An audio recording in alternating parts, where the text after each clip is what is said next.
وَلَقَدْ يَسَّرْنَا الْقُرْآنَ لِلذِّكْرِ فَهَلْ مِن مُدَّكِرٍ۔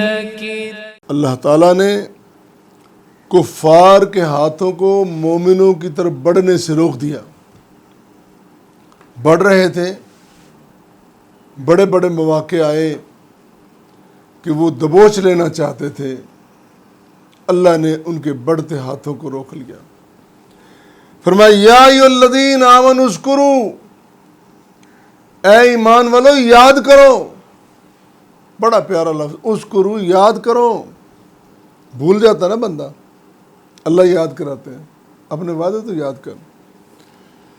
نعمت اللہ علیکم اذ ہم قوم ان یبسطوا الیکم ایدیہم فکف ایدیہم عنکم۔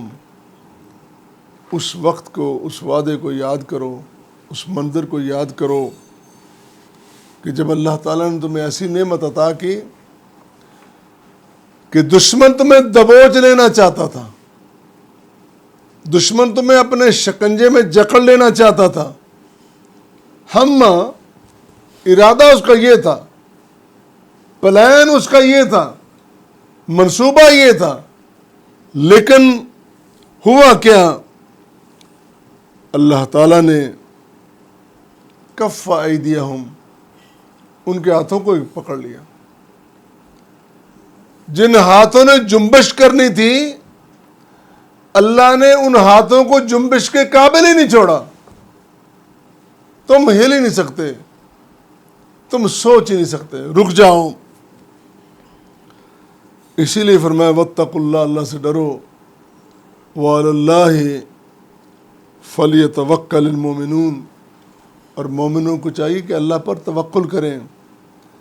اصل میں اصول ضابطے سن کر، قانون کے تقاضے پورے نہ کرنے والا، اس کو بھروسہ نہیں ہے قانون پر۔ جس طرح ہمارے نظام ہے، ہم سمجھتے ہیں کہ کوئی جرم واقع ہو گیا، کہتے ہیں یار اس مجرم نے نکل ہی جانا ہے نا، پولیس سے نکل جائے گا، تھانے سے نکل جائے گا، کچہری سے نکل جائے گا، وکیل سے نکل جائے گا، جج سے نکل جائے گا۔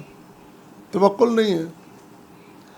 لیکن اللہ کے بارے میں یہ سوچنا، یہ ارادہ رکھنا، ایسی بات وہ بالکل مناسب نہیں۔ وہ کہتا ہے بھروسہ کرو مجھ پہ۔ کیا ہوا؟ حضرت انس کہتے ہیں رضی اللہ تعالیٰ عنہ، وہ کہتے ہیں کہ مشرکین مکہ تنیم پہاڑ، جبل تنیم، اس کی جانب سے 80 مشرک مسلح ہو کر حملہ کرنے کے لیے نکلے، اور ان کی خواہش یہ تھی کہ نبی کریم صلی اللہ علیہ وسلم غافل ہوں، آپ کو پتہ نہ چلے اور ہم پکڑ لیں، ہم حملہ کر دیں۔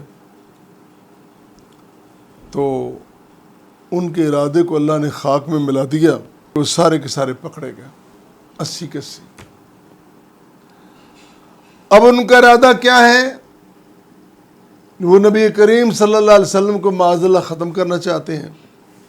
اللہ نے بچا لیا اپنے نبی کو، اور وہ پکڑے گئے۔ آپ نے کمال وسعت ظرفی کا مظاہرہ فرمایا کہ ان کو چھوڑ دو، جاؤ۔ ظالموں کو، کافروں کو، مشرکوں کو، دشمنوں کو موقع دیا سدھرنے کا، اپنے آپ کو سنبھالنے کا، سدھارنے کا موقع دیا حضور نبی کریم صلی اللہ علیہ وسلم نے۔ اسی طرح امام عبدالرزاق نے اپنی تفسیر میں یہ بات نقل کی ہے، حدیث کی بہت ساری معتبر کتابوں میں یہ بات ملتی ہے، بڑا معروف عام واقعہ ہے کہ نبی کریم صلی اللہ علیہ وسلم سفر پہ ہیں، آرام کرنا چاہتے ہیں، ایک جگہ رکیں، تو جنہوں نے صحرائے عرب دیکھا ہے ان کو پتہ ہے کہ اول تو درخت ہے نہیں، اگر درخت ہے بھی تو ان کا سایہ کیا ہوتا ہے۔ تو ایک درخت کے سائے میں نبی کریم صلی اللہ علیہ وسلم تشریف فرما ہوئے، اور آپ نے اپنا اسلحہ لٹکا دیا. باقی صحابہ بھی بکھر گئے, کوئی ادھر درخت ڈھونڈ رہا ہے, کوئی ادھر ڈھونڈ رہا ہے کہ کہیں کوئی جگہ کو سایہ مل جائے. یہ کیفیت ہے.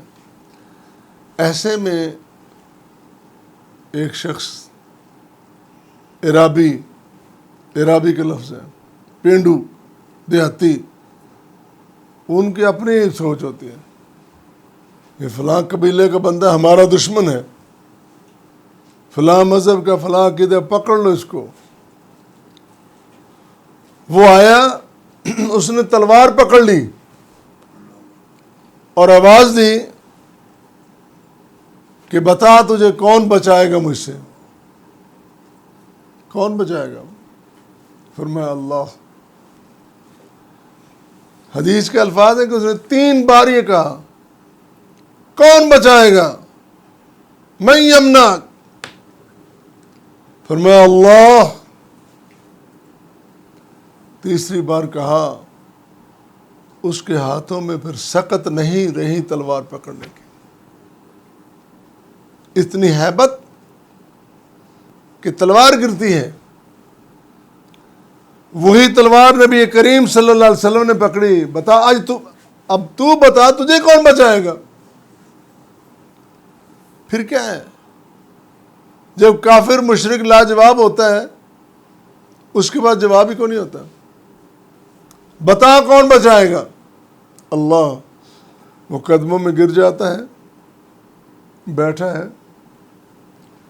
نبی کریم صلی اللہ علیہ وسلم اپنے اصحاب کرام کو بلا لیتے ہیں, آؤ بھی میرے ساتھیوں ذرا یہ منظر تو دیکھو.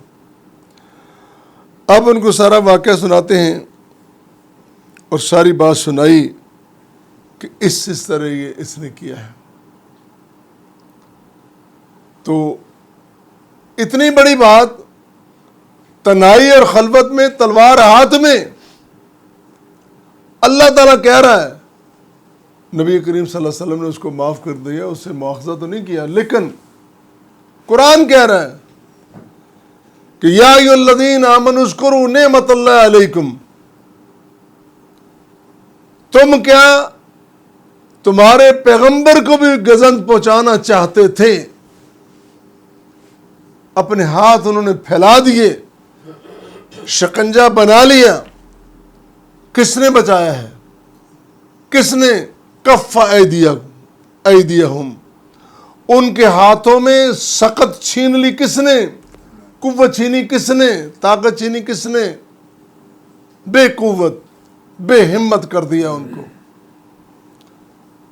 ان نعمتوں کو یاد رکھو, اور اللہ زندہ ہے, حی قیوم, آج بھی ہے, ہمیشہ رہے گا.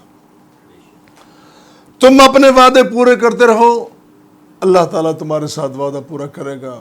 اللہ کا یہ وعدہ ہے کہ لہم اجر عظیم, لہم مغفرۃ و اجر عظیم. میرے بندوں کے لیے میں نے بخشش بھی رکھی ہے اور اجر عظیم بھی رکھا ہے.